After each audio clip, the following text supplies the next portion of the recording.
नमस्कार, मैं हूँ डॉक्टर रूपाली जैन और आयुर्वेद फॉर एवरीवन में आपका स्वागत है। आज के वीडियो में हम एक बहुत ही टेस्टी और हेल्दी फ्रूट के बारे में देखेंगे। तो ये है अनार। इंग्लिश में इसे पोमग्रेनेट कहा जाता है, संस्कृत में इसे दाड़िम कहा जाता है, मराठी में डाळिंब कहा जाता है। तो ये एक बहुत ही हेल्दी फ्रूट है, ये सभी को बहुत पसंद है। लेकिन अगर हम इसे लेने की सही विधि, इसे इस्तेमाल करने का सही तरीका अगर हमें पता है तो हम इसे सही तरह से इस्तेमाल करेंगे ताकि स्वस्थ रहने में भी ये हमें मदद करे। अगर कोई बीमारी है, कोई लक्षण है तो उसे भी ये अच्छी तरह से ठीक कर सके। इसके बहुत सारे फायदे हमें मिल सकते हैं।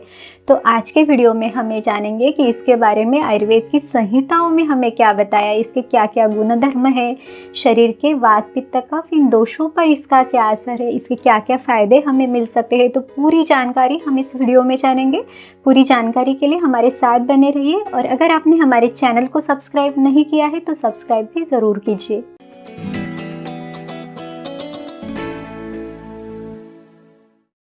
देखिए, आयुर्वेद में अनार का वर्णन हमें चरक संहिता में, सुश्रुत संहिता में, यहाँ तक कि भाव प्रकाश निघंटु में भी बहुत ही विस्तार के साथ मिलता है। आयुर्वेद में इसके जो पर्यायी नाम बताए हैं तो उसमें इसे दंत बीज यानी इसके जो बीज है तो ये दांतों के समान है, इसलिए इसे दंत बीज कहा जाता है। इसके अलावा लोहित पुष्पक यानी इसके जो फूल है तो वो लाल रंग के रहते हैं, इसलिए इसे ये नाम भी दिया हुआ है। इसका जो लैटिन नेम है वो है प्यूनिका ग्रेनेटम और इसकी 3 प्रकार की जातियाँ यानी इसके 3 प्रकार बताए हुए हैं। तो इसका जो स्वाद है या जो टेस्ट है तो उसके अनुसार ये प्रकार किए हुए हैं।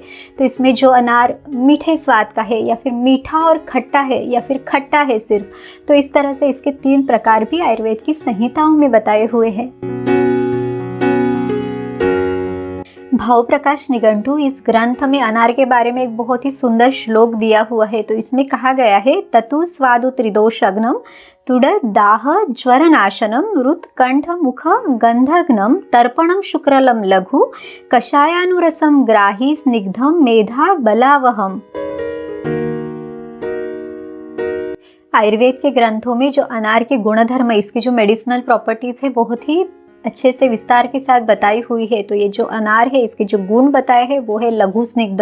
लघु यानी ये पचने में हल्का है, स्निग्ध यानी ये शरीर में स्निग्धता, लुब्रिकेशन उत्पन्न करता है। इसका जो रस यानी इसका जो स्वाद बताया हुआ है वो है मधुर कषाय अम्ल। मधुर यानी मीठा स्वाद है, कषाय यानी कसेला और अम्ल यानी जो थोड़ा सा खट्टा टेस्ट है। तो इसमें भी जो सिर्फ मीठे स्वाद के फल है वो सबसे अच्छे हैं। तो ये जो मीठे फल है तो ये शरीर में त्रिदोषग्न यानी तीनों दोषों को बैलेंस करते हैं। तो इस तरह से मीठे जो फल है बहुत अच्छे हैं। तो इसमें भी जैसे कि शुरुआत में हमें ये मीठा रस लगता है और फिर उसके बाद हल्का कसेला टेस्ट भी इसमें रहता है। तो ये बहुत अच्छे फल है। इसका जो वीर्य बताया हुआ है वो है अनुष्ण यानी ये जो अनार है ये ना तो बहुत ठंडा है ना तो गर्म है, तो ये सभी को चल सकता है। त्रिदोषग्न यानी सभी प्रकार के प्रकृतियों में ये चल सकता है, सभी तरह की बीमारियों यानी हर कोई इसे ले सकता है। तो इस तरह से जो मीठा वाला अनार का फल है वो तीनों दोषों को बैलेंस करता है। लेकिन जो अनार है जो थोड़ा सा मीठा भी है लेकिन थोड़ा खट्टा भी है, वो शरीर में हल्का सा पित्त को बढ़ा सकता है। और जो अनार बहुत ही खट्टा है तो इस पित्त को और ज़्यादा बढ़ाता है। तो प्रिफरेबली हमें जो मीठा अनार है वो इस्तेमाल करना है। अनार के सेवन से हमें बहुत सारे फ़ायदे मिलते हैं। तो इसमें सबसे पहला फ़ायदा है कि अगर किसी को बहुत ज़्यादा प्यास लगती है, गला सूखता है तो उनके लिए ये बहुत अच्छा है। जो बार बार पानी पीने का मन करता है तो अगर इस अवस्था में उन्होंने अनार का सेवन किया तो इनके ये लक्षण जो है वो कम होंगे। इसके अलावा अगर शरीर में जलन है, जिसे दाह होना कहा गया है आयुर्वेद में, तो ये अगर जलन है या बहुत ज़्यादा पसीना आता है तो उसको कम करने के लिए भी आपको ये अनार मदद करेगा। इसके अलावा ज्वर यानी किसी को अगर बुखार है तो उस बुखार को भी कम करेगा। बुखार में ये परहेज जैसे हम कहते हैं तो उसमें ये सबसे अच्छा फल है। सिर्फ आपने मीठे अनार का सेवन करना है। तो बुखार को कम करने के लिए, यहाँ तक कि बुखार के अवस्था में या फिर उसके बाद भी जो बहुत ज़्यादा थकान लगती है या बुखार का कोई दूसरा कॉम्प्लिकेशन भी है, तो उन सभी को कम करने के लिए अनार एक बहुत अच्छा है। यहाँ तक कि उस अवस्था में जैसे हमारी भूख कम हो जाती है, शरीर में थकान लगती है, कुछ भी काम करने का मन नहीं करता, तो इन सभी को ये काम करता है, एक तरह की इंस्टेंट एनर्जी देने वाला है। अनार हमारे हार्ट के लिए भी बहुत अच्छा टॉनिक है। तो जिनको भी हृदय से संबंधित कोई दुर्बलता है, हृदय की कोई बीमारी यानी कोई डिसीज़ है, या फिर जो लोग ये चाहते हैं कि उनका हार्ट हमेशा स्वस्थ, हमेशा निरोगी रहे, तो उनके लिए भी अनार का सेवन बहुत ज़्यादा फायदेमंद है। कंठ इसे कहा गया है, यानी अगर आपको कंठ से संबंधित यानी गले से संबंधित भी कोई विकार है तो उसमें भी अनार का सेवन फायदेमंद है।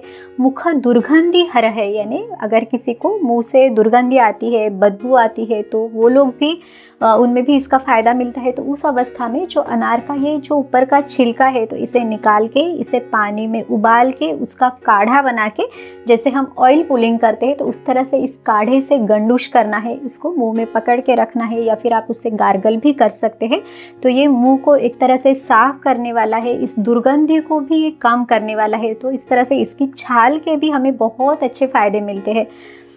इसके अलावा इसे तर्पण करने वाला यानी संतर्पण करने वाला, ब्रूहन करने वाला, इंस्टेंट एनर्जी देने वाला, इस तरह का बताया हुआ है। अनार शुक्रल है, यानी शुक्र धातु को बढ़ाता है, वीर्य को बढ़ाता है। तो जिनको भी शुक्र धातु से संबंधित कोई दुर्बलता है तो वो इसका प्रयोग ज़रूर करें, उनको इसका ज़रूर फ़ायदा मिलेगा।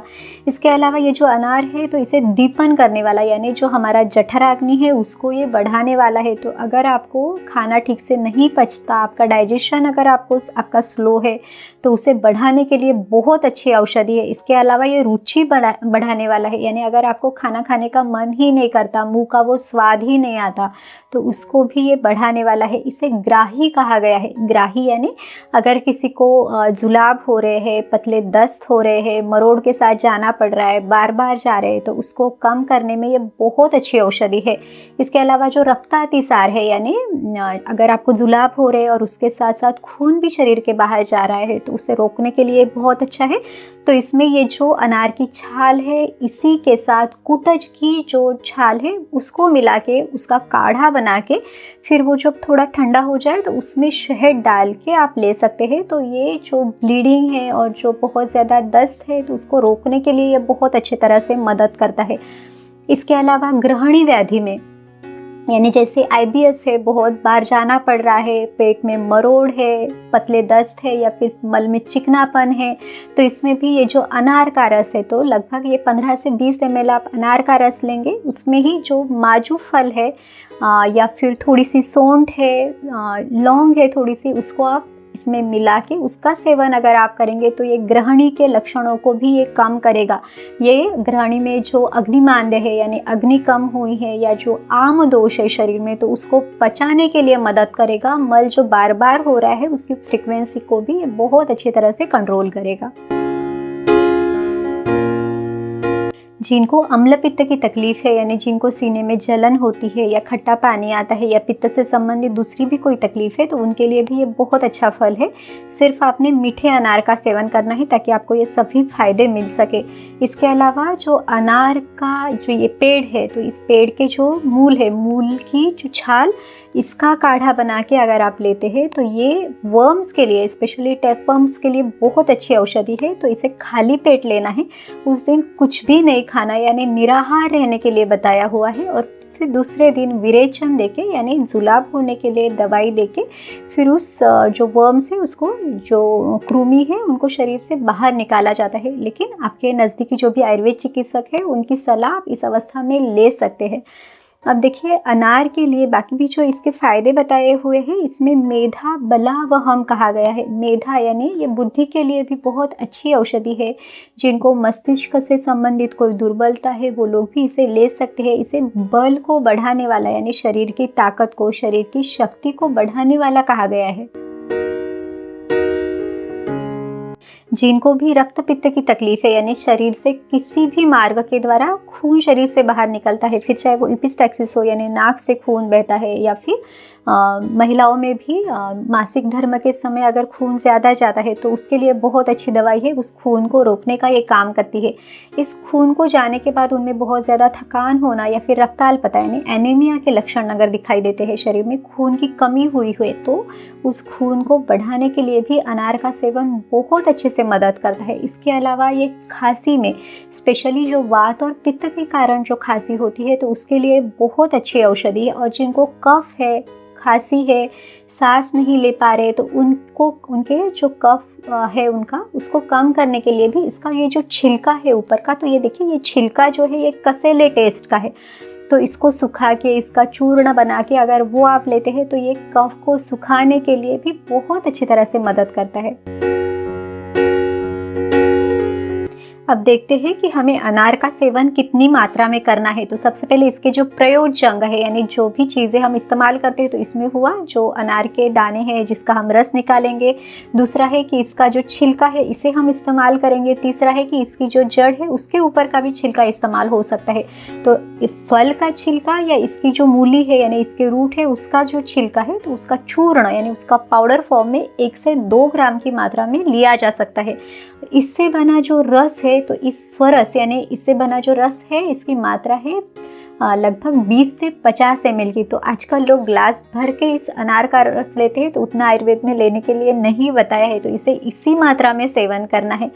यहाँ तक कि इसकी जो ये छाल है तो इसको पानी के साथ उबाल के जो काढ़ा बनेगा, तो उस काढ़े का सेवन भी 40 से 80 ml की मात्रा में आप कर सकते हैं। जिनको कोई भी बीमारी नहीं है लेकिन जो हमेशा स्वस्थ रहना चाहते हैं, वो लोग भी हमेशा इस अनार का सेवन ज़रूर कर सकते हैं। सिर्फ आपने प्रिफरेबली जो मीठा अनार है वो यूज़ करना है, तो आप आधा से 1 फल भी आप इसका सेवन कर सकते हैं। और जैसे हमने देखा कि ये तीनों दोषों के लिए काम करता है, ये त्रिदोषज्ञ है यानी वात पित्त कफ इन तीनों को बैलेंस करता है, तो सभी प्रकृति के लोग इसे ले सकते हैं। फिर चाहे आपकी वात की प्रकृति है, पित्त की है, कफ की है या कोई मिक्स प्रकृति है, तो इन सभी में आप इसे ले सकते हैं। और फिर जो इसकी तासीर यानी इसका जो वीर्य बताया हुआ है, तो ये अनुष्ण है यानी ये ना तो गर्म है ना तो ठंडा है, तो ये सभी ले सकते हैं, सभी सीजन में इसे ले सकते हैं।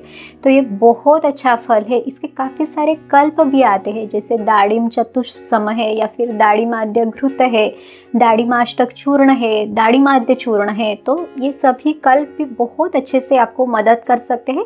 स्पेशली जो दाड़िमाद्य घृत है, तो ये भी जिनको हृदय से संबंधित बीमारी है या अर्श है, अर्श यानी जिनको पाइल्स की तकलीफ है या फिर ग्रहणी व्याधि है, दुर्बलता है, तो इन सभी में ये कल्प भी बहुत अच्छे तरह से मदद करते हैं।